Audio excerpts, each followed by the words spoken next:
Repeat domestic violence offenders would be listed on a registry in Tennessee if a bipartisan bill passes. It's called Savannah's Law, named after a Robertson County woman and sheriff's deputy who was brutally killed by a repeat domestic violence offender in 2022.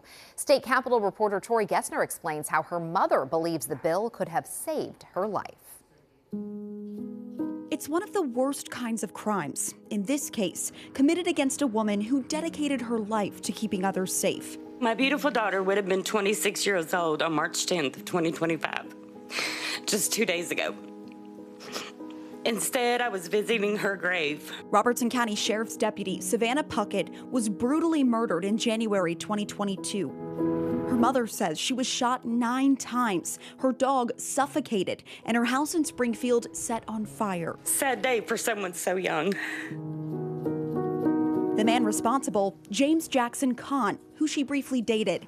Savannah's family says when he started becoming clingy and possessive, she looked up his criminal history, but all she could find was a marijuana charge. It wasn't until after Savannah's death that her family found out Kahn had a history of domestic assault and trespassing. Mother's feeling is that if there was violent domestic offenders registry, considering that Savannah worked in law enforcement and would have been very aware of it, and this fellow had previous 3 convictions.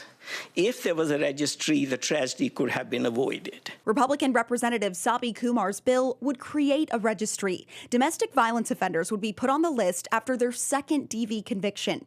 Their name, birthday, photo, and the date and county they were convicted in could stay up there for up to 20 years, depending on their number of convictions. The reason for it is to protect citizens, so that they do not fall into a bad relationship or a bad trap, or they are aware enough to protect themselves. The bill passed unanimously in the House Criminal Justice Subcommittee today, named Savannah's Law, honoring a woman who dedicated her life to keeping people safe.